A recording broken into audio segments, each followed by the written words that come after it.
Bismillahirrahmanirrahim. Assalamualaikum warahmatullahi wabarakatuh. Selamat siang, salam sejahtera untuk kita semua. Alhamdulillah hari ini kita bisa bertemu walaupun dalam virtual untuk mengikuti acara webinar yang berjudul Tata Laksana Pasien Onkologi Bedah Kepala Leher selama pandemi COVID-19. Webinar ini diselenggarakan atas kerjasama dari Perhati KL Cabang Jawa Barat, juga dengan Departemen KSM Ilmu Kesehatan THTKL FK Unpad RSAS, juga sebagai sponsor yaitu PT Merx Tbk. Terima kasih kami sampaikan kepada Dr. Lina Lasminingrum, SPTHTKL Konsultan MKes, sebagai Kepala Departemen KSM Ilmu Kesehatan THTKL FK Unpad RSAS, juga Dr. Yusi Afriani Dewi, SPTHTKL Konsultan MKes FICS, sebagai Ketua Perhati KL Cabang Jawa Barat, yang juga hari ini akan menjadi narasumber utama. Kemudian PT Merx Tbk sebagai sponsor acara hari ini. Acara akan moderator oleh Dr. Agung Dinasti Permana, SPTHTKL Konsultan MKes. Untuk mengikat waktu, kita persilakan langsung acaranya, dipersilakan kepada moderator. Silakan Dr. Agung. Baik, terima kasih Dr. Kote atas introduksinya.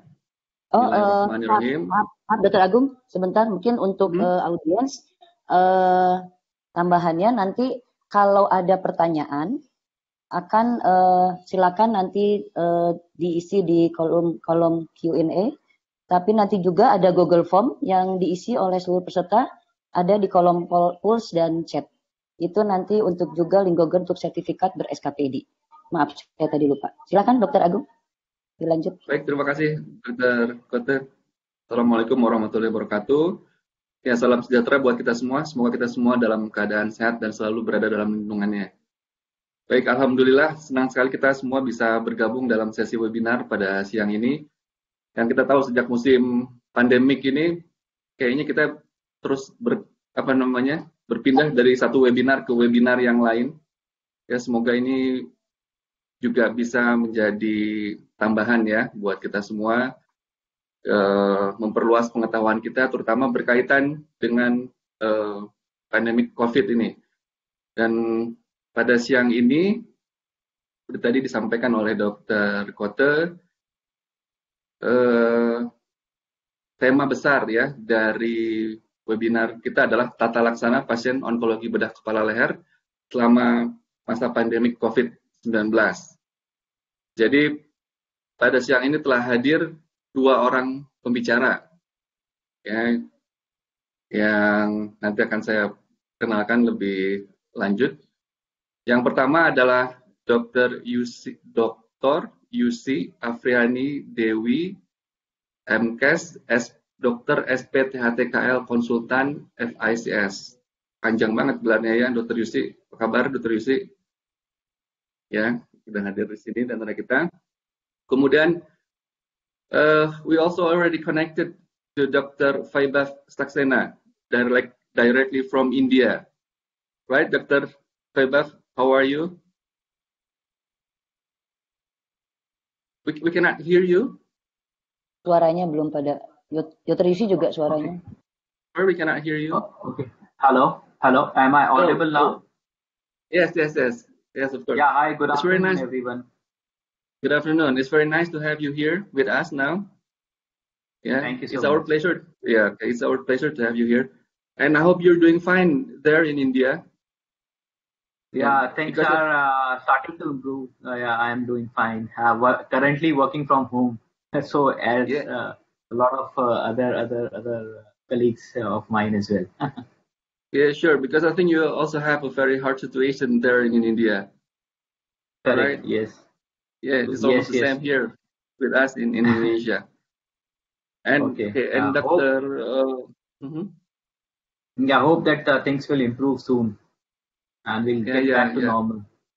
Back to normal soon, right? Yeah. And today Dr. Faibav will be sharing his expertise with us about the role of cetuximab in squamous cell carcinoma head and neck. Okay. First, I would like to read about the curriculum vitae of Dr. Yusi. Ya, kalau Dr. Yusi rasanya tidak usah diperkenalkan lagi ya, semua orang sudah tahu nih. Ya, Dr. Yusi, beliau adalah saat ini menjabat sebagai Ketua Perhati KL Cabang Jawa Barat periode 2019-2022.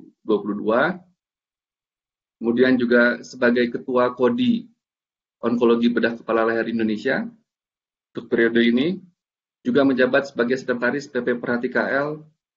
Dan tentu saja beliau juga adalah tenaga pengajar ya, dosen pengajar di Departemen Ilmu Kesehatan THT-KL, Fakultas Kedokteran Universitas Padjadjaran Bandung.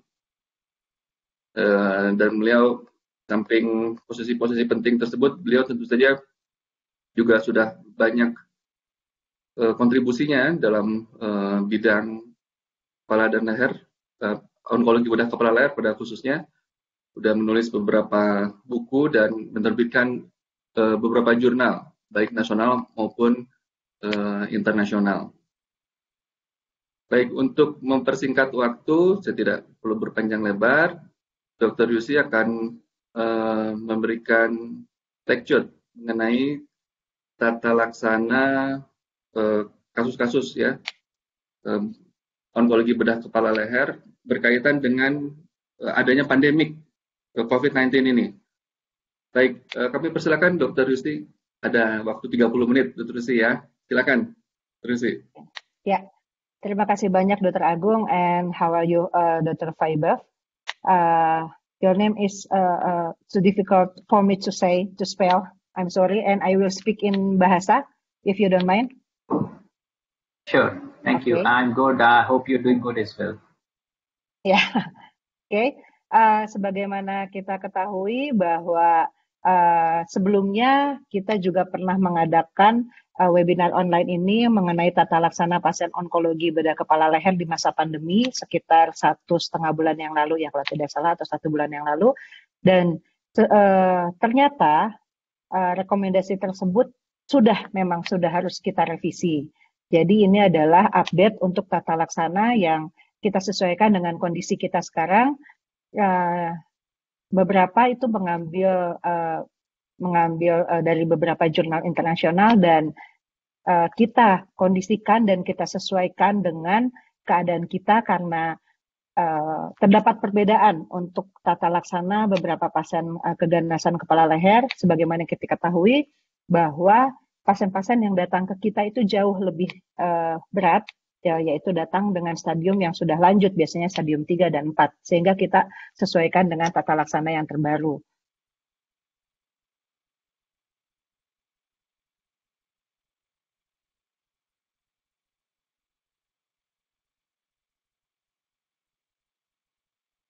Ya, untuk penata laksanaan terkini keganasan kepala leher selama pandemi COVID-19, sesuai dengan update pada hari ini, dan ini juga tentu tidak menutup kemungkinan di minggu-minggu atau bulan-bulan berikutnya ini akan berubah juga ya, karena sebagaimana kita ketahui pandemi di Indonesia ini bukan sedikit sih, memang lebih memanjang ya dari perkiraan kita semua ya. Ya, kenapa kita membuat rekomendasi pedoman ini? Tentunya untuk dokter sendiri dan juga untuk pasien. Untuk dokter itu bahwa kita sebagai dokter THT itu mendapatkan resiko terpapar yang lebih besar dibandingkan dokter-dokter lainnya karena kita kebanyakan bekerja di daerah saluran nafas atas. Kemudian tindakan-tindakan kita lebih beresiko untuk terpaparnya, apalah itu tindakan endoskopi, biopsi, ya, kemudian tindakan operasi kepala leher yang lainnya seperti laringektomi dan sebagainya. Kemudian keterbatasan APD, ini memang permasalahan kita dari awal bahwa alat pelindungan diri kita tidak berlimpah ruah, tetapi memang sangat terbatas, terutama di daerah-daerah juga ya. Dan tadi satu lagi adalah pandemi di Indonesia ini kelihatannya akan berlangsung lebih lama dari perkiraan kita. Kemudian tujuan untuk pasien. tujuan untuk pasien ini kita di sini akan mencoba untuk, karena dengan terapi yang kita tunda-tunda seperti di awal, kita waktu awal menunda semua operasi elektif kita tunda, semua keganasan kita tunda dulu sampai kita mendapatkan kejelasan dan pedoman yang benar. Tetapi dengan penundaan beberapa penyakit dengan keganasan itu akan menurunkan kualitas hidup pasien, akan menurunkan kesintasan hidup pasien. Kemudian sebagaimana kita ketahui bahwa pasien-pasien dengan keganasan itu pasti mempunyai sistem imun yang lebih rendah dibandingkan pasien-pasien yang biasa, ya, sehingga resiko terpapar akan lebih tinggi untuk pasien-pasien kanker. Kemudian untuk pasien-pasien kanker itu sudah diteliti bahwa terdapat kecenderungan bahwa 3,5 kali resiko untuk mendapatkan penyakit COVID-19 dibandingkan dengan pasien-pasien yang biasa. Dan sebagaimana kita ketahui, di awal kita menunda semua prosedur elektif, ya. Kemudian berkembang lagi beberapa minggu kemudian bahwa beberapa tindakan kita itu berdasarkan perkembangan kasus tumor dan beberapa kasus emergensi.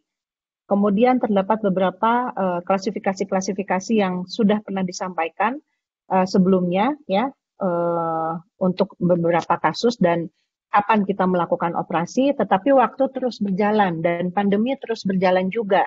Ya, bila kita masih memakai pedoman-pedoman yang lama, kemungkinan itu tumor akan menjadi lebih progresif, stadium akan lebih bertambah, kualitas hidup akan menurun. Ya, ya. Sebagaimana kita ketahui bahwa penundaan tata laksana pasien kanker akan meningkatkan morbiditas, meningkatkan mortalitas, progresivitasnya akan meningkat, dan satu lagi yang perlu kita camkan bahwa pasien akan lebih cemas. Ya, yang pertama cemas bahwa tumornya tidak dilakukan apa-apa, tumor akan semakin membesar, ya, karena paradigma kanker untuk pasien-pasien dan untuk masyarakat kita memang sangat menakutkan. Yang kedua adalah cemas terpapar oleh COVID-19. Itu yang harus kita camkan bahwa terdapat segi psikososial juga, ya, selain terjadinya progresivitas tumor. Dan saya selalu mengingatkan berulang-ulang kali untuk alat pelindungan diri kita. Jangan lupa bahwa kita pada saat konsultasi dan pada saat di poliklinik itu memakai alat pelindungan diri level 2, ya.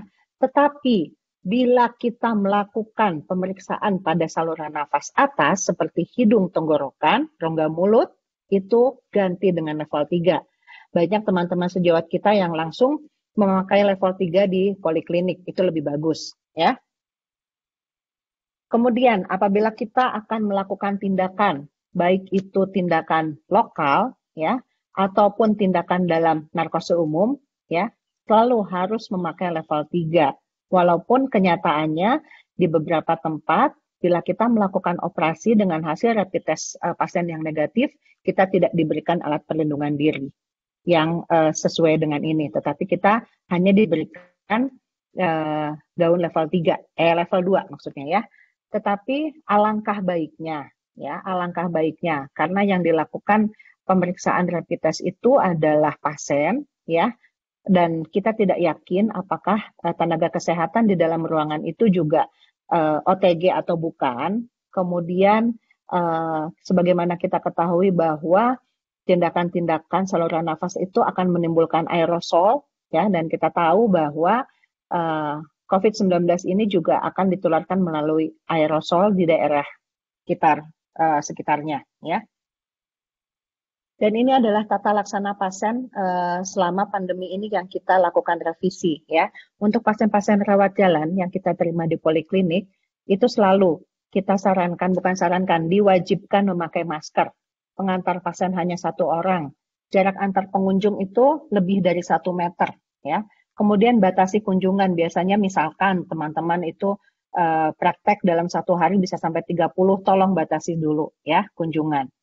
Kemudian ruang tunggunya terpisah karena sebagaimana kita tahu bahwa tadi saya sebutkan imunitas pasien dengan keganasan ini 3,5 kali lebih tinggi resiko terpapar COVID-19. Kemudian diutamakan, prioritaskan atau dahulukan pasien-pasien dengan umur lebih dari 60 tahun atau mempunyai komorbiditas lain sehingga resiko terpapar COVID-nya akan lebih tinggi. Dan jangan lupa screening COVID-19 ya secara anamnesis seperti apakah ada panas badan, nyeri tenggorokan, batuk pilek, sesak nafas, gangguan penghidu, dan gangguan pengecap. Bila pasien baru ya. Dulu kita bedakan antara benign dan malignan, tetapi sekarang kita tidak bedakan lagi, tetapi pasien baru itu selalu harus kita lakukan diagnosis, anamnesis, pemeriksaan fisik, dan pemeriksaan penunjang bila perlu. Kemudian kita lihat setelah pasien itu terdiagnosis pasti, diagnosis tegak, kita lihat berdasarkan kasus per kasus, ya. Kemudian tidak segera ini kita bagi apakah bisa kita lakukan evaluasi dalam waktu, ini mohon maaf, ini bukan lebih tapi kurang dari 30 hari, kemudian bisa kita lakukan evaluasi antara 30 sampai 90 hari, ataukah dia termasuk dalam prioritas segera. Segera itu berarti tindakan dilakukan sampai dengan 30 hari. Ya, ini nanti akan saya terangkan lebih lanjut apa yang dimaksud dengan segera, tidak segera, ataupun kasus per kasus. Bila pasien datang, kontrol, dia durante terapi, lakukan manajemen sesuai dengan standar prosedur operasional selama pandemi. Misalkan, bila dia sedang menjalani kemoterapi, 3 weekly, 3 mingguan, kita bisa perpanjang menjadi 4 mingguan. Ya. Kemudian, bila pasien datang kontrol, telah dilakukan terapi, bila respon komplit, evaluasi 8-12 minggu kemudian. Dan konsultasi secara telemedicine, apakah itu video ataupun konsultasi online.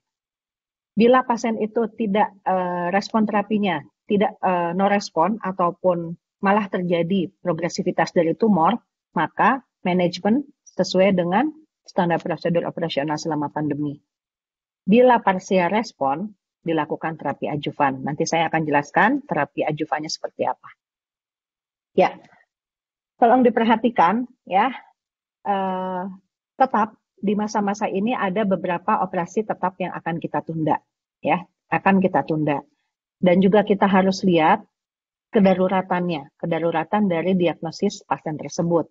Kita juga harus lihat bila kita akan melakukan operasi, tingkat kesulitan operasinya seperti apa, kontaminasi terhadap tenaga kesehatan yang terlibat, dan jangan lupa kita harus selalu lakukan pemeriksaan screening COVID, laboratorium, CT scan, ya, atau bila memang beberapa teman kesulitan untuk CT scan bisa dilakukan toraks, ya, dan juga tes COVID.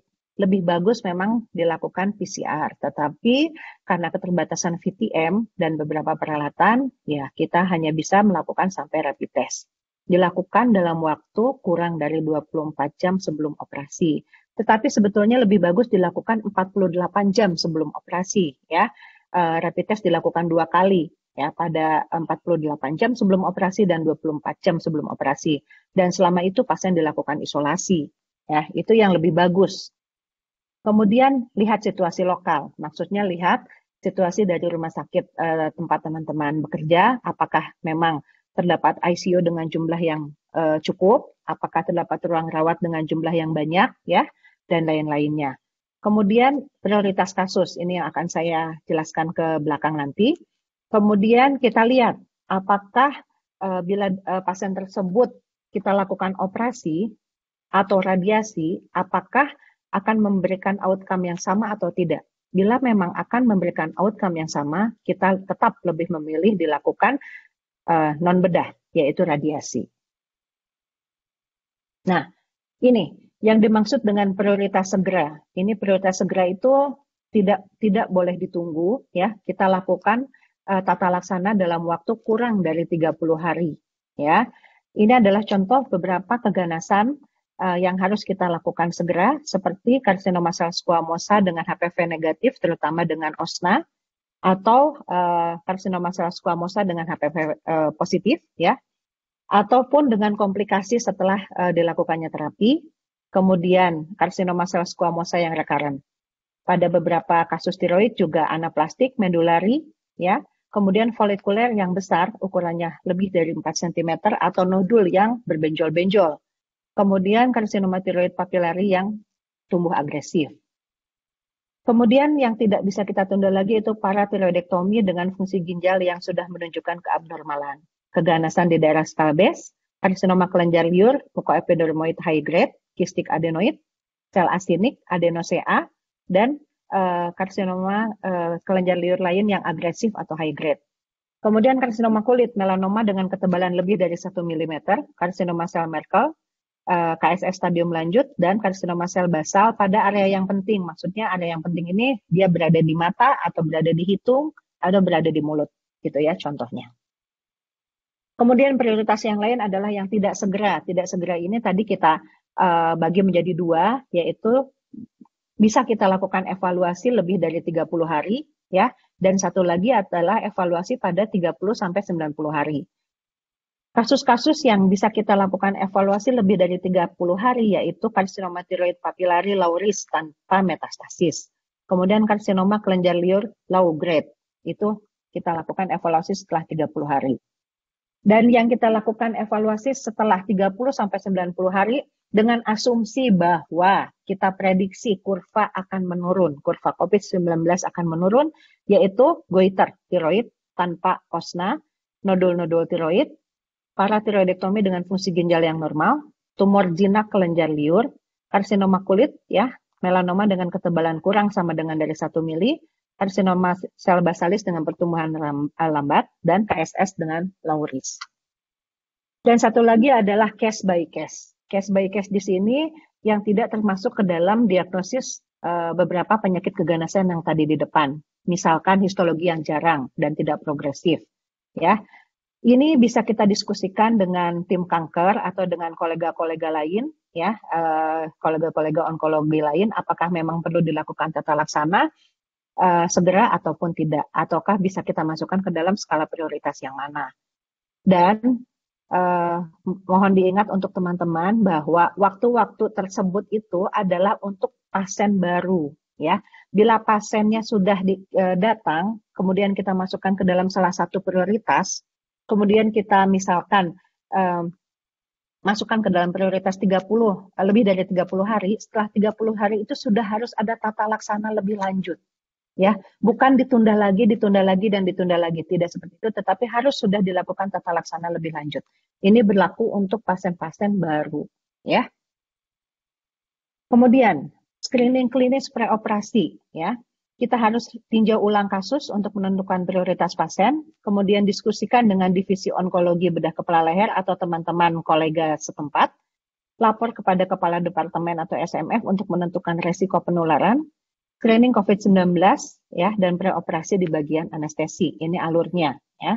Kemudian, bila memang akan dilakukan operasi, screening COVID secara klinis, kemudian pemeriksaan PCR atau rapid test, ya. Bila negatif, lanjutkan tindakan operasi. Bila positif, konsul dulu ke tim COVID, ya. Kemudian keputusan tim COVID, apakah operasi akan ditunda ataukah dilanjutkan. Dan jangan lupa saya wanti-wanti lagi, alat pelindungan diri kita yang benar. Apakah itu untuk yang pasien positif ataupun tidak. Dan ada beberapa pertanyaan sebetulnya. Apabila tidak dilakukan tes, hanya screening anamnesis saja. Ya, bila tidak dilakukan tes, hanya screening aja, ataupun malah tidak di-screening sama sekali, APD yang penting. Tetap kita lakukan tata laksana dan alat perlindungan diri yang penting. Dan jangan lupa bila tidak ada alat perlindungan diri, tidak melakukan operasi ataupun tindakan. Karena untuk menyelamatkan diri kita sendiri. Kemudian proses penentuan prioritas pembedahan selama pandemi, ya, identifikasi pasien dengan masalah klinis yang membutuhkan pembedahan segera, tinjau ulang kasusnya, ya, apakah memang dibutuhkan operasi atau tidak, butuh tindakan pembedahan segera, tidak pasti atau ya, tetap dibicarakan dalam divisi onkologi ataupun kolega-kolega onkologi, masih ada ketidakpastian, meninjau ulang dengan tim kanker ataupun multidisiplin ilmu yang lain, ya. Bila dia memang bukan kasus gawat darurat, tunda operasi dengan melihat tadi kriteria prioritas pasiennya, ya. Kemudian bila dia kasus gawat darurat, diskusikan dengan kepala departemen untuk dikonsulkan kepada tim anestesi, itu ya. Dan kita Kodi Onkologi sudah membuat standar prosedur operasional yang nanti akan kita kirimkan, ya, untuk prioritas-prioritas pasien dan bagaimana tata laksana operasi dan dirawat jalan. Kemudian kita juga dapat melihat kategori resiko. Selain melihat prioritas pasien tadi, kita juga dapat melihat kategori resiko transmisi pada pasien yang akan dilakukan operasi segera. Kita bagi menjadi resiko rendah dan resiko tinggi. Resiko rendah itu tidak melibatkan saluran nafas seperti tiroid, paratiroid, seksi leher, ya, dan lain-lain. Resiko tinggi adalah yang melibatkan transmukosal seperti operasi di daerah rongga mulut, maksilektomi, operasi laring, ataupun direct laryngoscopy dan mikrolaring. Ini harus kita lihat juga. Ini kenapa saya tulis begini, karena ini harus menjadi dasar pertimbangan kita. Apakah kita akan melakukan operasi dan alat pelindungan diri manakah yang akan kita pakai, dan tata laksana selanjutnya manakah yang akan kita lakukan. Ya, skenario pandemi. Skenario pandemi ini kita bisa lihat level 1, 2, dan 3. Dan saya pikir kita sedang berada di level 2, yaitu pandemi yang berkelanjutan. Ya, untuk pandemi yang berkelanjutan ini, kita harus melihat tata laksana untuk pasien-pasien kankernya, kita harus melihat kriteria prioritas pasien, dan saya sarankan waktu rawat inap pasien diperpendek, ya, jangan memanjang atau jangan kita samakan dengan keadaan non pandemi, ya. Mohon diperpendek karena untuk mengurangi resiko terpaparnya, ya. Mudah-mudahan kita tidak masuk ke dalam level 3, ya. Level 3 berarti terlalu banyak pasien-pasien COVID-19, tenaga kesehatan juga banyak yang terlibat dalam COVID-19. APD juga akan makin lebih terbatas, ruang-ruang rawat, isolasi, dan ICU juga akan lebih penuh. Itu menjadi skenario buruk, dan kita akan kembali kepada tata laksana keganasan, mungkin akan kembali kepada tata laksana hanya melakukan operasi emergensi, mungkin. Mudah-mudahan kita tidak sampai ke level 3. Ya. Untuk pasien-pasien yang akan dilakukan neoadjuvan terapi, ini tetap kita lihat kasus per kasus.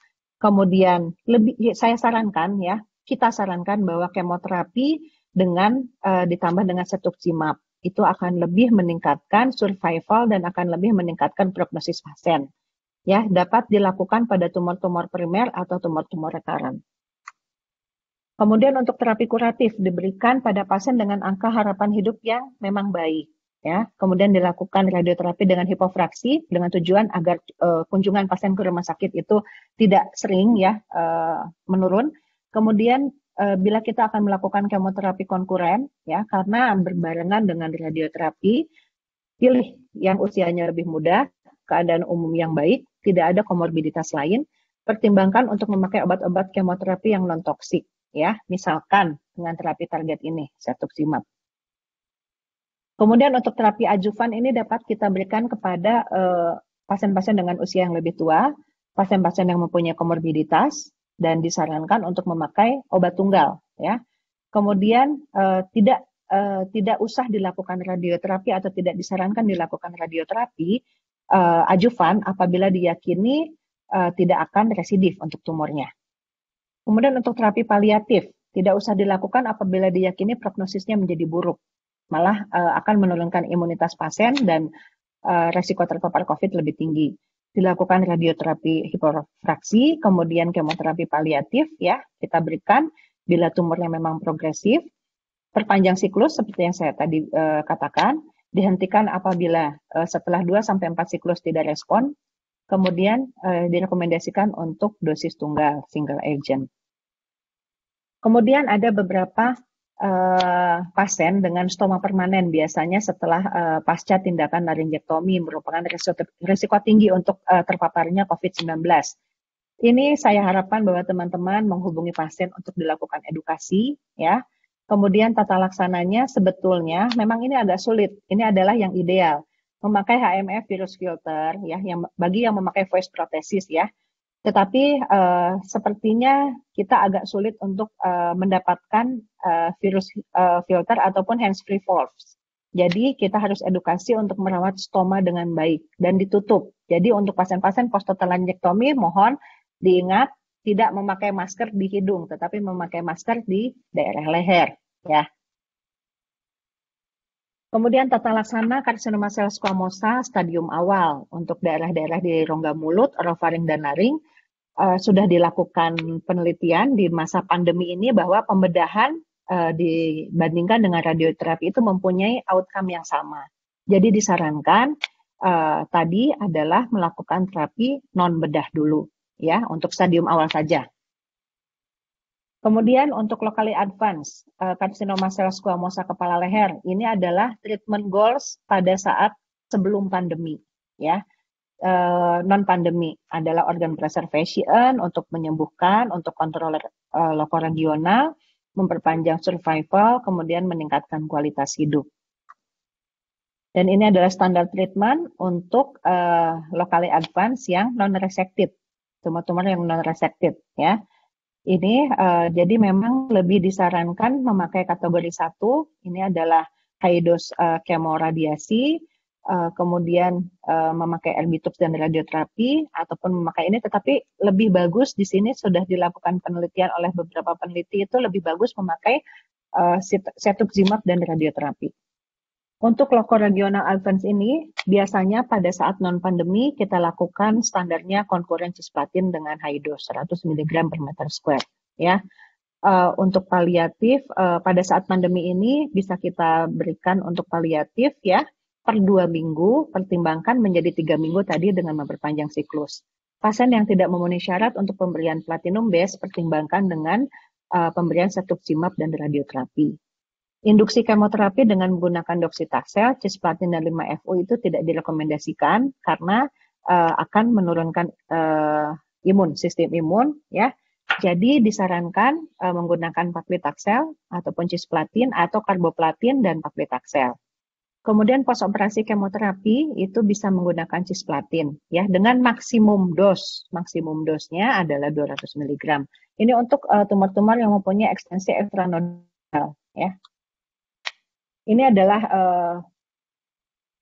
chart yang menunjukkan toksisitas cisplatin. Jadi yang warna hijau ini yang aman untuk diberikan cisplatin, ya, berdasarkan umur, berdasarkan performance statusnya, fungsi hati, neurological disorder, kemudian untuk pendengarannya dan untuk respiratory atau hepatic dysfunction.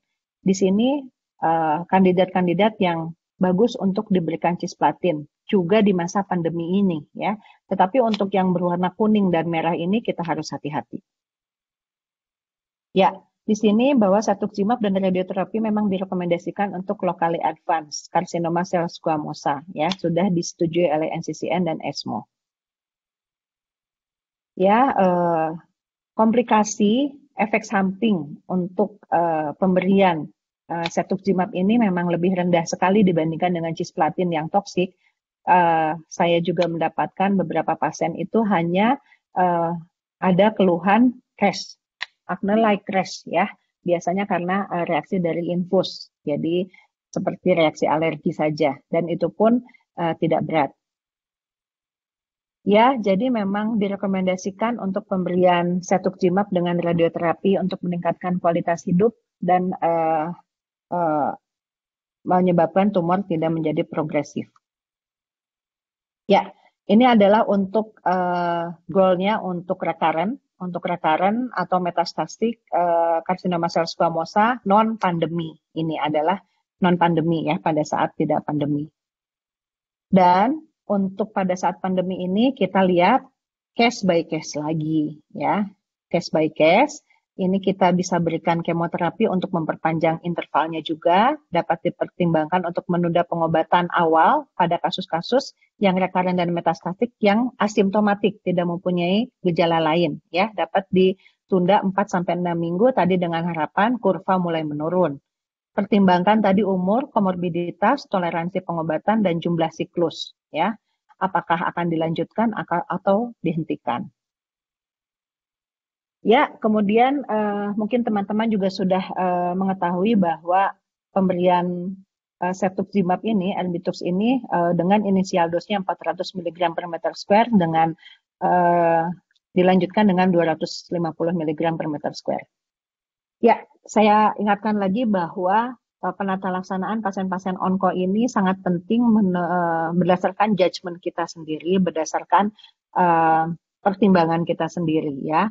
Pertimbangan kita tadi banyak sekali yang saya bilang case by case, ya, kasus per kasus kita lihat tidak bisa sama, ya, tidak bisa sama antara satu kasus dengan yang lainnya. Makanya ada rekomendasi untuk kita lihat case by case. Penting di sini adalah triase di rumah sakit, ya, kita harus memisahkan pasien-pasien COVID dengan non-COVID dan suspicious COVID ataupun tidak. Jangan lupa edukasi pasien dan keluarga. Kemudian buatkan flyer edukasi untuk masyarakat ya. Dan sekarang juga yang penting untuk dibuat adalah menurut saya jangan takut untuk berobat ke rumah sakit terutama untuk pasien-pasien kanker ya.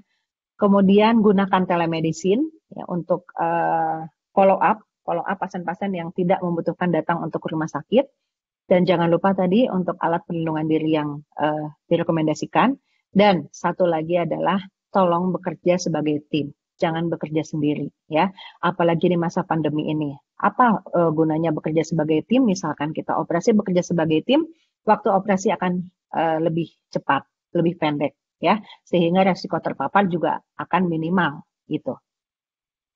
Kemudian bila memang operasi ditunda, harus diedukasi mengapa operasi ditunda, jelaskan kepada pasien. Kemudian kapankah operasi dijadwal ulang, apa yang harus dilakukan bila pasien kontrol, ya tadi sudah disebutkan, dan bagaimana apabila pasien dalam keadaan emergensi, ya, bagaimana apabila pasien mendapatkan keluhan-keluhan COVID-19, kemudian dapatkah pasien dikunjungi apabila dirawat, ya, perlindungan diri yang harus digunakan dan perawatan pasien di rumah. Dan jangan ragu, untuk saya pribadi sih, saya akan memberikan nomor telepon kepada pasien-pasien yang saya pikir tidak usah datang ke rumah sakit, ya, hanya konsultasi secara online. Ya, ini adalah saran untuk pasien-pasien kanker kepala leher di saat pandemi, bisa dilihat di sini. Ini bisa diberikan kepada pasien ataupun bisa dipasang flyer-flyernya di rumah sakit tempat teman-teman bekerja. Ya, terima kasih. Presentasi dari saya. Wassalamualaikum warahmatullahi wabarakatuh. Baik, waalaikumsalam. Terima kasih sekali Dr. Yusi atas presentasinya yang luar biasa lengkap ya. Sebetulnya kalau kita lihat dari ini sebetulnya Dr. Yusi pernah bahas juga ya, Dr. Yusi, tentang tata laksana onkologi head and neck di masa pandemi. Iya, betul. Ya, iya. Kalau kita lihat banyak sekali perkembangannya ya. Dalam waktu singkat ini perkembangannya sudah luar biasa. Dan saya yakin akan banyak sekali pertanyaan dari para audiens ya berkaitan dengan tata laksana kasus-kasus onkologi ini. Dr. Yusi? Halo? Ya. Ya. Oke. Dr. Yusi, ini kalau kita lihat juga udah banyak pertanyaan ya buat Dr. Yusi ini. Ya. Kita lanjut ke diskusi. Dr. Yusi bisa lihat langsung pertanyaannya nggak? Bisa. Atau mau saya pilihin satu-satu, Dr. Yusi? Boleh saya yang jawab ya? Boleh, silakan Dr. Yusi. Biar mempersingkat waktu, oke. Ya. Ini ada pertanyaan. Saya dengan Arif, Residen THT, izin bertanya, bagaimana tata laksana pasien pasca operasi total laryngektomi selama masa pandemi, mengingat rawat inap yang cukup lama, dan APD level berapa yang kita gunakan untuk merawat pasca operasi, mengingat keterbatasan. Oke, Dr. Arif, jadi pada pasien-pasien sebetulnya tidak hanya untuk pasca total laryngektomi saja, tetapi pada semua pasien telah saya katakan tadi, mohon waktu rawat inapnya dipersingkat, ya. Bila memang sudah kita kembali kepada wound healing, bila memang dirasakan wound healingnya sudah bagus, ya, kita bisa memulangkan pasien tersebut, tidak perlu sampai dirawat terlalu lama, ya. Kemudian APD apa yang kita gunakan untuk merawat pasca operasi? Sebetulnya bukan hanya pasca operasi saja, tetapi untuk seluruh dokter-dokter yang akan melakukan visite di bagian rawat inap, kita gunakan APD level 2, ya, APD level 2, bukan level 1. Kemudian untuk saya kembali dari Dr. Melati, terima kasih. Pasien-pasien apa saja yang dapat menggunakan, pasien-pasien di bidang onkologi mana yang dapat menggunakan telemedicine? Ya, apakah konsultasi dengan telekonsultasi? Bagaimana dengan pasien BPJS? Jadi sebetulnya untuk pasien-pasien onkologi yang dapat dilakukan konsultasi itu adalah pasien-pasien yang tadi sudah dijelaskan, misalkan durante terapi, pasca terapi, setelah dilakukan terapi dan respon komplit, itu bisa dilakukan telemedicine ataupun pasien-pasien follow up pasca operasi ataupun pasca terapi yang lain yang tidak mengalami komplikasi lain, ataupun pasien-pasien dengan tumor jinak. Dengan tumor jinak itu dapat dilakukan telemedicine. Lebih bagus memang telemedicine-nya itu berbentuk video. Jadi video call, bukan hanya konsultasi online chatting ataupun SMS. Kemudian untuk pasien BPJS sama saja, ya kita tidak melihat apakah itu pasien BPJS atau tidak, bisa dilakukan tetap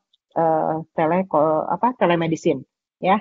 Dan kita di Perhati Jabar juga tim IT dengan Dr. Koten dan Dr. Sali sedang membuat rumusan untuk adanya telemedicine yang dikoordinir oleh Perhati Jabar. Kemudian Dr. Bima, untuk early diagnosis biopsi head and neck cancer pada masa pandemi, bagaimana ya? Jadi tetap tadi sudah kita katakan bahwa untuk diagnostik itu tidak kita tunda, tetap kita lakukan. Misalkan kita akan melakukan pemeriksaan endoskopi ataupun sampai melakukan tindakan biopsi, ya. Ini pengalaman kami di Rumah Sakit Hasan Sadikin, kita jadwalkan pasien-pasien, kita kumpulkan. Ya, dulu sempat seminggu sekali, tetapi sekarang sudah seminggu 2 kali untuk dilakukan biopsi di dalam ruangan yang terpisah dengan ruangan konsultasi, ya. Dan memang lebih bagus adalah ruangan bertekanan negatif.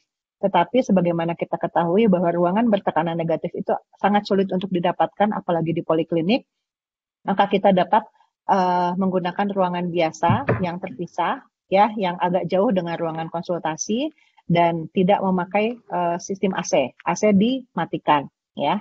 Kemudian tenaga kesehatannya memakai baju di luar ruangan, ya. Dan jangan lupa bila memungkinkan itu, bukan bila memungkinkan, tetapi diwajibkan memakai APD level 3, ya.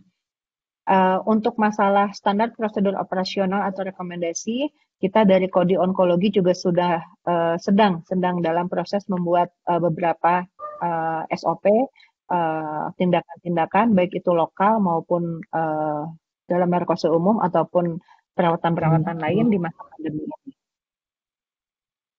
Kemudian, jika menggunakan swab untuk konfirmasi pre-op dari Dr. Jenny, berapa hari sebelum operasi? Swab itu dilakukan, tadi bisa dilakukan dalam waktu 48 jam, sekali dilakukan dalam waktu 48 jam, dan satu kali lagi dalam waktu 24 jam, berbeda dengan rapid test. Rapid test bisa dilakukan dalam waktu 24 jam. Ya. Kemudian tim operasi mana yang harus dilakukan, karena di daerah itu sulit mendapatkan tim onkologi, biasanya dari luar rumah sakit. Jadi kalau saran saya bisa dilakukan bersama teman-teman THT yang lain, kolega, ya, tidak hanya dokter-dokter onkologi, karena tetap dokter penanggung jawabnya adalah kita, ya, sebagai seorang onkologi. Kemudian untuk Dokter Yulvina, pasien swab 2 kali negatif berjeda 24 jam, apakah akan kita lakukan operasi dengan menggunakan level 3? Ya. Biasanya dari rumah sakit itu tidak memberikan APD level 3, ya, akan diberikan APD level 2. Tetapi saran saya adalah karena operasi-operasi di bidang onkologi terutama, ya, yang berhubungan dengan jalan nafas, ya, seperti laringektomi dan sebagainya, kita tetap menggunakan APD level 3, ya. Kemudian ini ada pertanyaan, ini agak menarik nih, dari Dr. Ayu Triani. Beliau mendapatkan pasien tumor koli dengan 52 tahun, post operasi tumor koli dengan hasil PA undifferentiated carcinoma. Pasien direncanakan dirujuk untuk kemoterapi. Sebaiknya apakah dicari asal tumornya terlebih dahulu atau bisa langsung kemoterapi? Untuk tumor koli, saya tekankan kepada teman-teman itu, kita pertama kali yang harus kita lakukan adalah mencari tumor primernya dulu. Tidak melakukan apa-apa di daerah lehernya, ya, mencari tumor primernya dulu. Nah, apabila tidak ditemukan tumor primernya, kita bisa lakukan fine needle aspiration biopsi di daerah lehernya. Begitu, ya, Dr. Ayu. Jadi mohon teman-teman juga dicamkan tidak ada biopsi di daerah koli, ya, kecuali memang tidak didapatkan tumor primernya. Ya, kita bisa lakukan FNAB. Bila FNAB memang membutuhkan biopsi, boleh dilakukan biopsi coli ya. Tetapi bila ada tumor primer, cari dulu tumor primernya. Tidak boleh dilakukan apapun. Bila tidak diketemukan tumor primernya, baru kita tata laksana sebagai unknown primary tumor atau sebagai memang primernya di coli ya. Oke, masih banyak terus ya nih Dokter Lucy ya. Iya, mau diselingi dulu oleh dulu ya, yang mungkin. lain dulu, Dr. Agung. Okay, Dr. Faibaf, there's 2 questions for you from Yes. Dr. Imam Prabowo and Dr. Rizkika Umami. Okay, can you read from the box? Okay, I let me just check. Dr. Okay, so Dr. Imam, so which one is better between cetuximab plus cisplatin or cetuximab plus carboplatin, and also combined with taxane based on the risk factors and give better treatment with or without radiotherapy? So thanks for that question, Imam. So we have compared, so both the options were there in our extreme study where cetuximab was combined, and approximately 40% of the patient in that study, they received carboplatin, and rest of the patient, most of the patient, they received cisplatin. And when the comparison was done, so in terms of response rate, in terms of overall survival, so both of them, they were approximately the same. So they had a similar overall survival and response rate. But basis on the toxicity profile, so probably you can cisplatin and carboplatin, they have a different toxicity profile. So carboplatin mostly comes with an GI toxicities, and cisplatin has other toxicities, including GI toxicities. So basis on that, with taxanes, we have data with cisplatin as well as carboplatin as well. In our TP extreme, carboplatin and docetaxel was there, and in our other studies, SETMET and SET international studies, and GOTEC, so cisplatin was combined with Pacli or docetaxel. So with each and every combination, you will see a significant improvement as compared to chemotherapy. And you can choose it basis on your clinical preference, but then the effect, the efficacy which is seen is not high or low with any of the cisplatin or taxane combination. So hope I am able to answer your question. Okay, I hope that can answer the Dr. Imam question. Okay, Dr. Imam. Okay, another question from Rizkika Umami. For you still, Dr. Faibaf. Okay, the question? I'm just looking at that. I'm just looking at that question.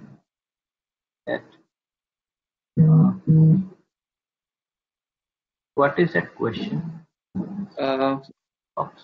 I think she asked about the combination treatment for oncology patient can cause dysphagia. What if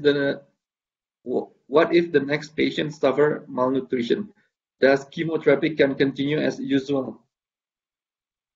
So we have if we see the cisplatin related studies, and if we see the McKenzie analysis, so there has been some deterioration in terms of patients who have been used, and yes, our studies where cisplatin was combined with radiotherapy, so feeding tube dependency was longer in those or more in those patients. However, if we compare it with our Bolner study where cetuximab was combined with radiotherapy, so there was no increase in feeding tube dependency, both in terms of time to onset and any deterioration in terms of quality of life. So there was no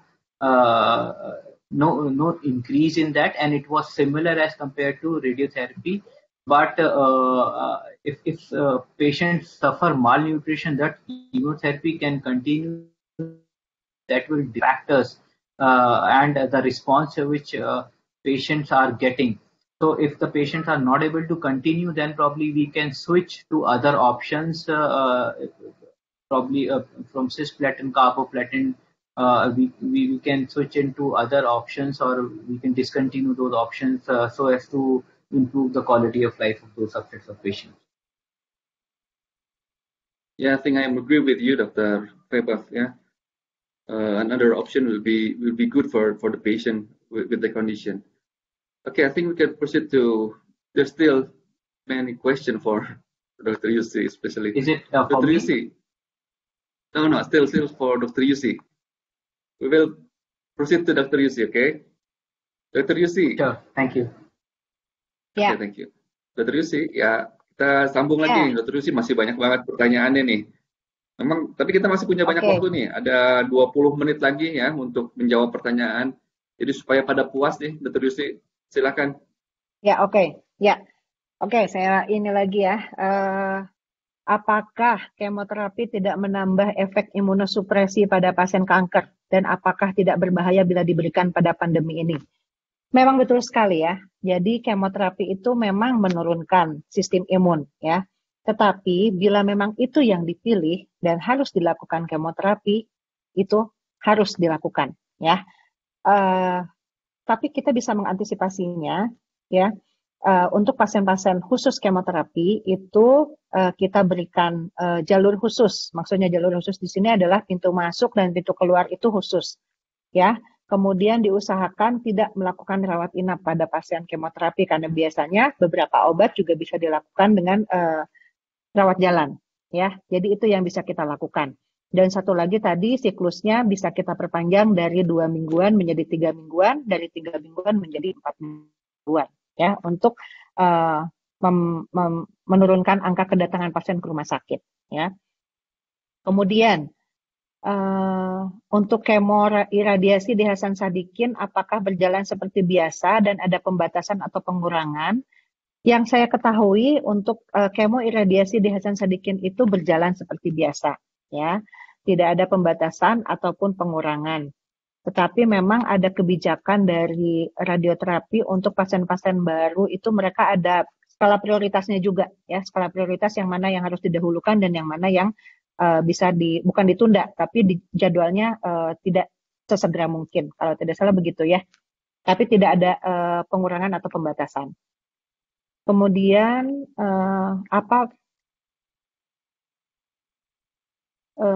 mana lagi ya? Oh ini. Kemudian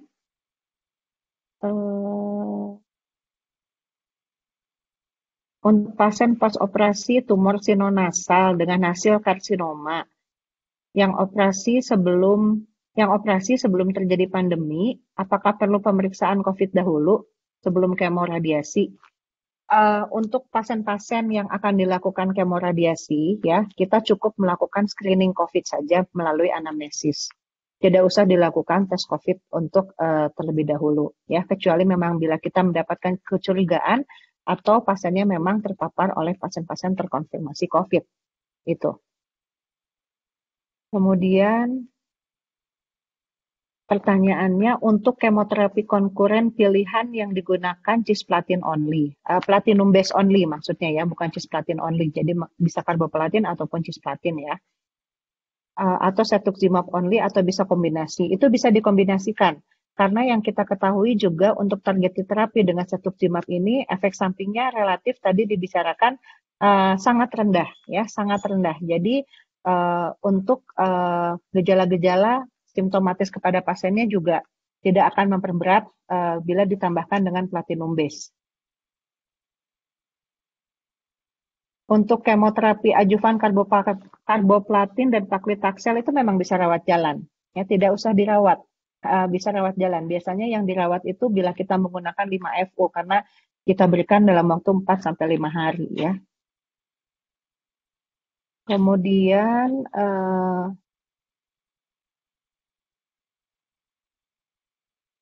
ini Dokter Rizky ada pertanyaan ini. Yang ini Dokter Rizky kita cukup menarik ya. Pertanyaannya dari Dokter Imam. Untuk pemeriksaan pre-op pasien ada anjuran untuk pemeriksaan PCR 3 hari dan 24 jam sebelum pre-op. Ya. Apakah hal tersebut bisa di-cover oleh BPJS? Soalnya ini lagi tren nih, BPJS kan lagi mengalami banyak masalah nih. Ini pertanyaannya bagus sekali, yang mungkin aplikatif buat di klinik ya. Nah, terus terang kalau untuk masalah di cover atau tidaknya dengan BPJS itu saya kurang tahu ya. Saya lihat di sini hadir ada Dokter Melati. Mungkin Dokter Melati bisa membantu. Oh, nggak bisa jawab ya. Nanti saya akan tanyakan lebih lanjut ya untuk masalah kebijakan pemerintah mengenai BPJS ini ya. Dr. Melati juga waktu kemarin sudah memberikan file kepada saya mengenai BPJS, tetapi untuk masalah pemeriksaan sebelum operasi ini saya belum pernah baca dan belum pernah tahu. Nanti saya akan tanyakan kepada yang bersangkutan. Maaf ya, mohon maaf Dr. Imam belum bisa saya jawab. Oke, terus yang ada lagi mungkin yang di atas nih, ada lagi yang baru soalnya. Yang imunosuppresi tadi udah ya Dr. Lucy ya? Iya, sudah. Oke, ini ada dari Dr. Vina. Dr. Vina Muspita ya. Pada pasien keganasan THT-KL yang mendapatkan terapi radiasi eksterna dan mengalami penurunan sistem imun dan ada efek samping disfagia karena radiasi. Bagaimana kita membedakan dengan pasien yang sudah terinfeksi COVID? Apakah terapi boleh dilanjutkan atau harus swab? Mengingat lamanya hasil swab keluar. Ya, kita balik lagi. Untuk COVID itu memang ada screeningnya ya. Kita, kalau misalkan memang keluhannya itu dikarenakan oleh radiasi, efek dari radiasi, dan sudah kita screening juga pasiennya ya, sudah kita screening melalui anamnesis dari COVID-19 tadi yang beberapa macam screening, tidak perlu lagi dilakukan swab ya. Tetapi bila kita curiga ada beberapa riwayat terpapar ataupun dari screening itu didapatkan ada kecurigaan, ya kita memang harus masukkan ke dalam curigaan pasien COVID ataupun ODP. Ya, begitu Dr. Vina. Kemudian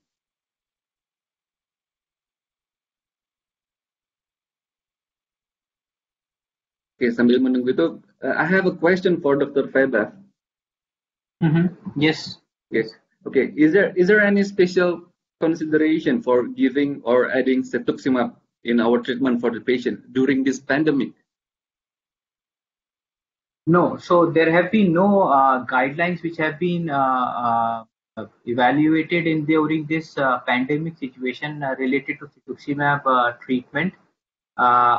So there is no guidelines in such basis on the clinical scenarios. It can be given, and if feasible, probably during the maintenance dose, the patient can come bi-weekly instead of weekly, if that is logistically more suitable for the patient and taking care of the into consideration the hospital. So that can be done, but there is nothing in terms of cetuximab not being evaluated in this COVID conditions. Okay, there is no data yet about the role of cetuximab. And okay, thank you very much. Okay, Dr. Yusi, can proceed to another question. I think. Ini, Dr. Agung, saya sebetulnya ingin nanya ke merek ya. Di sini kan direkomendasikan pada saat pandemi ini bisa dilakukan pemberian cetuximab ya untuk menjadi first line. Nah, sebagaimana kita ketahui selama masa non pandemi kemarin itu cetuximab diberikan untuk second line ya dan di-cover oleh BPJS. Nah, tetapi pada masa pandemi ini direkomendasikan untuk memberikan cetuximab untuk menjadi first line, bisa diberikan sebagai neoadjuvan. Itu rekomendasinya ya.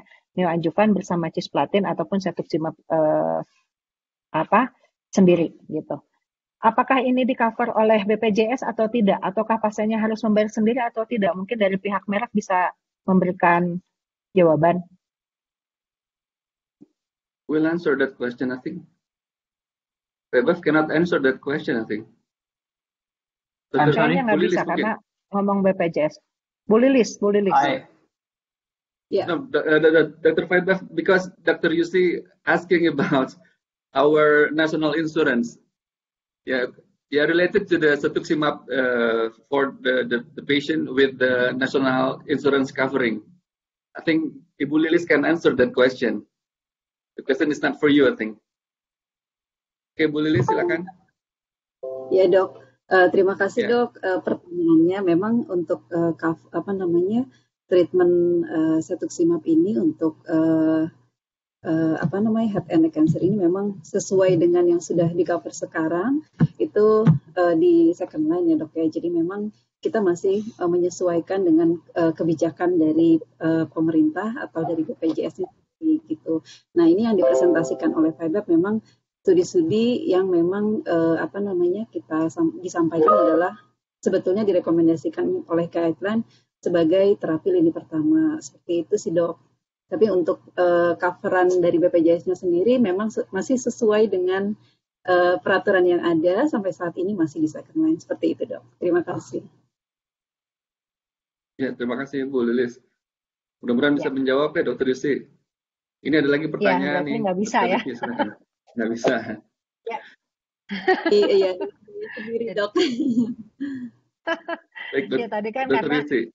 selama masa pandemi ini kan untuk cetuximab ataupun targeted terapi lainnya tuh ada beberapa itu bisa diberikan menjadi first line terutama untuk locally advance ya, tapi ternyata tetap kita terbentur oleh kebijakan ya, terhadap kebijakan. Oke, ini ada pertanyaan lagi dari Dr. Ariel Anugrahani. Halo Dr. Ariel. Untuk pasien tumor kepala leher yang bersifat jinak dan sudah ditunda selama 6 minggu, apakah bisa dilakukan tindakan operasi atau tetap bisa kita tunda lagi? Ya, untuk tumor jinak, tadi tumor jinak itu kita tunda, waktu awal kan kita tunda 6-8 minggu. Ya. Kemudian kita evaluasi setelah itu. Bila memang jinak dan tidak mengalami pertumbuhan lagi, ya, ataupun dengan slow growing, itu bisa kita tunda lagi. Karena untuk tumor jinak itu tidak masuk ke dalam kategori beberapa prioritas. Tetapi, ya, bila memang tumor jinaknya berupa tadi, misalkan nodulnya, ya, nodulnya itu berbenjol-benjol, ataukah tumor jinaknya dalam waktu 6 minggu itu mengalami progresivitas walaupun ringan, ya, walaupun tidak terlalu langsung membesar, tetapi mengalami pembesaran, gitu kan? Ataupun dia berada di tempat-tempat organ saluran nafas ataupun organ-organ penting lainnya yang menyebabkan pasien mendapatkan gejala yang lebih berat, ya, tidak bisa kita tunda lagi. Itu tetap kita lakukan operasi, ya, dengan prosedur-prosedur yang sudah dijelaskan tadi. Ya, kayaknya semua terus ya terjawab. Sudah terjawab semua kayaknya ya. Sepertinya. Iya.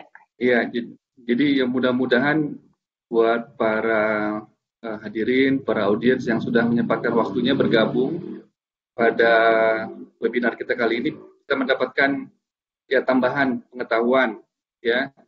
Tadi Dr. Yusi sudah menyampaikan banyak hal. Itu sebenarnya merupakan update terbaru ya. Itu ya Dr. Yusi ya. Update terbaru ya, untuk betul, saat ya. ini. Dan untuk saat ini. Untuk saat ini masih akan sangat dinamis. Baik, kelihatannya masih satu lagi nih, bonus satu kali nih. Kita masih punya waktu sebetulnya. Ada satu lagi nih, Dr. Yusi, boleh dijawab nggak? Kali lagi terakhir. Ya. Dari John Priyadi ya. Oke, apakah PCR atau rapid test bisa digantikan dengan pemeriksaan lab toraks foto atau CT scan toraks untuk pasien onkologi yang memerlukan tindakan operasi yang ditanggung BPJS? Oke, Dr. John, sebetulnya ya tadi rekomendasi yang paling ideal sekali adalah ya. Tadi juga ada pertanyaan sebetulnya rekomendasi yang paling ideal sekali adalah pemeriksaan swab 2 kali. Ini pada pasien yang akan dilakukan operasi ya. Pemeriksaan swab PCR 2 kali, 48 jam dan 24 jam. Itu yang paling ideal sekali ya. Tetapi tetap kita lihat situasi lokal, kita lihat kondisi di Indonesia ini seperti apa. Kita agak sulit untuk melakukan pemeriksaan swab ataupun PCR untuk pasien-pasien sebelum preoperasi ya. Tapi mungkin beberapa rumah sakit besar di Jakarta sih sudah melakukan swab itu ya. Tetapi untuk beberapa rumah sakit tidak bisa karena keterbatasan itu dilakukan rapid test. Bahkan ada juga yang tidak dapat melakukan rapid test, ya rapid test pada pasien. Dan itu bisa sebetulnya sih ya tadi sudah kita jelaskan rekomendasi yang paling bagus sih begitu. Tetapi dengan situasi yang sekarang ini bisa kita ganti dengan laboratorium, CT scan ya bila memungkinkan, bila tidak memungkinkan dengan ronsen toraks dan dengan beberapa anamnesis tadi. Dan kita perlakukan pasiennya sebagai pasien COVID positif. Itu, bila kita akan lakukan operasi, kita lakukan pasiennya sebagai pasien COVID positif. Ya begitu, Dr. John ya, mudah-mudahan membantu. Ya silakan Dr. Agung. Baik, Dr. Yusti, terima kasih banyak ya atas sharing pengetahuannya nih buat kita, tentu saja akan sangat bermanfaat. Ya, sepertinya kita sampai pada sesi terakhir. And for Dr. Faibaf, yes, thank you very much for sharing your expertise with us here. And I think we already finished our discussion session. And we really hope that we can meet you when you're visiting Indonesia after this pandemic, of course. Again, we hope that you and your family there in India always in a good condition. Okay. Thank you so much. Thank you so much for giving me this opportunity. It was pleasure connecting you and with the audience, and looking forward to meet you soon. Okay. Thank you again. See you again. Okay. Bye. Baik, akhirnya kita sampai pada akhir diskusi kita. Ini merupakan sesi terakhir. Mungkin saya bisa tarik kesimpulan dari apa yang telah kita diskusikan sepanjang siang ini. Ini waktunya sambil ngabuburit ya, para hadirin sekalian. Dan kalau kita lihat tadi apa yang disampaikan oleh Dr. Yusi, sekali lagi itu merupakan update terakhir dari panduan atau tata laksana untuk pasien-pasien onkologi bedah kepala leher kita. Dan hal ini rasanya akan terus berkembang, ya, dan akan sangat dinamis sekali. Nah, kalau kita lihat juga ya dalam hal ini pemerintah kita sudah menyampaikan juga arah-arah ke arah new normal, dan mungkin sepertinya hal itu yang memang akan kita hadapi ya, normal yang baru. Dan tentu saja kita sebagai garda terdepan dalam memberikan pelayanan kepada pasien-pasien kita, ya harus bisa beradaptasi. Harus bisa beradaptasi yang pada akhirnya adalah untuk tentu saja kebaikan buat pasien kita dan keamanan buat kita dalam rangka memberikan pengobatan bagi mereka. Dan tadi Dr. Faibaf juga sudah menyampaikan beberapa hal tentang peranan dari cetuximab ya pada kasus-kasus kanker di daerah kepala dan leher.